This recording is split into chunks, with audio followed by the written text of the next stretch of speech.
Durgapur thermal power স্টেশনে 800 মেগাওয়াটের নতুন 5 নম্বর unit তৈরি করতে চলেছে ডিবিসি।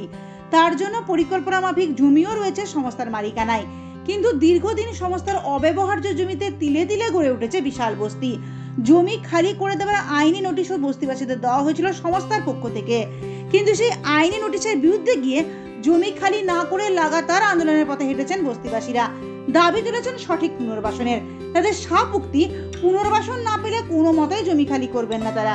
প্রয়োজনে আইনি রাস্তায় হাঁটারও হুঁশিয়ারি তাদের। বেশি যদি কেউ সেখানে থাকে আর যদি তাকে যার সম্পত্তি সে যদি তাকে নোটিশ না করে 12 বছর আগে, তাহলে তাকে উঠানো এভাবে যাবে না। এটা আমাদের শোনা কথা। আমরা লয়ারের সঙ্গে আগামী দিনে কথা বলবো এবং যদি দরকার পড়ে আমাদের যদি ওইখানে মরে যেতে হয় তাহলে মরে যাবো। দরকার পড়ে কোনো রাজনৈতিক নেতা মানে সরাসরিভাবে আমাদের সঙ্গে যোগাযোগ করে, আমাদের সঙ্গে পায়ে পা মিলিয়ে হাঁটেন এবং যদি আমাদের প্রতিশ্রুতি দেয় যে আমরা তোমাদের সাথে আছি, তাহলে আমরা সেই রাজনৈতিক দলকে সাথে নিতে বাধ্য হব। এবং যদি না নেয় তাহলে আমরা এই যে সামনে ভোট আছে সেই ভোট আমরা বয়কট করব। শুক্রবার দুর্গাপুর হাউসে এক সাংবাদিক বৈঠক করে ডিবিসির চেয়ারম্যান সুরেশ কুমার স্পষ্ট জানিয়ে দেন, খুব শীঘ্রই ডিটিপিএস এর নতুন ইউনিট হচ্ছে। যারা জোর করে জমি দখল করে রাখতে চাইছেন তাদের জমি খালি করতেই হবে।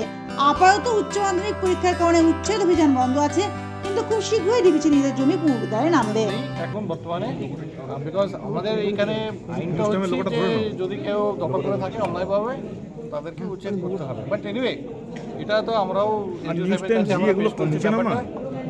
এটা এখন সবাই ব্যস্ত আছি হায়ার সেকেন্ডারি নিয়ে, ওটার পরে তখন আমরা বিস্তারভাবে আলোচনা করব। এর আগেও যখন ডিবিসি কর্তৃপক্ষ ওখানে কাজ করতে গিয়েছিল, পাঁচিল দিতে গিয়েছিল, তারা তাদের জিনিসপত্র ভেঙে দিয়েছিল, পুড়িয়ে দিয়েছিল, এগুলো হয়েছিল। কিন্তু এইসবগুলো করে তো খুব একটা লাভ হবে না, পুরো আবহাওয়াটা খারাপ হবে। সেটা তো আর কি আর বলবো। কি পদক্ষেপ? এদিন ডিবিসির চেয়ারম্যান ডিটিপিএস প্ল্যান পরিদর্শনেও যান। সেখানে পুরনো প্ল্যান কাটিং করার কাজ সহ সমস্ত দিক সরেজমিনে খতিয়ে দেখেন। প্ল্যান্টের আধিকারিকদের সঙ্গে বৈঠক করার পাশাপাশি সমস্ত শ্রমিক সংগঠনগুলির সঙ্গেও দেখা করেন তিনি। এমনকি এদিন সমস্ত গ্রামবাসীরা ফুল ছড়িয়ে বরণ করে নেন তাকে। মহিলাদের শঙ্খধ্বনি উলুধ্বনি তিনি আপ্যায়িত হন গ্রামবাসীদের কাছে। এলাকার সার্বিক উন্নয়ন সহ নতুন কর্মসংস্থানের লক্ষ্যে গ্রামবাসীরা সব ধরনের সহযোগিতার আশ্বাস দেন সংস্থার চেয়ারম্যানকে।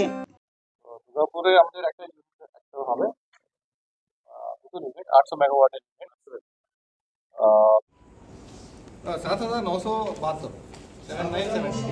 1960 সালে 75 মেগাওয়াটের 2টি ইউনিট নিয়ে পথ চলা শুরু হয়েছিল ডিটিপিএস প্ল্যান্টের। ধীরে ধীরে বন্ধ হয়ে যায় প্ল্যান্টের সব কটি ইউনিট।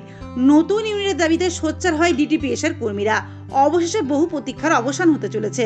7,900 কোটি টাকা ব্যয়ে নতুন ইউনিটের কাজ শুরু হতে চলেছে। কর্মসংস্থানের নতুন দিশা দেখছেন এলাকাবাসীরা। দুর্গাপুর থেকে অন্তরা সাধুর প্রতিবেদন, সমাজ পরিবর্তনের মানুষ।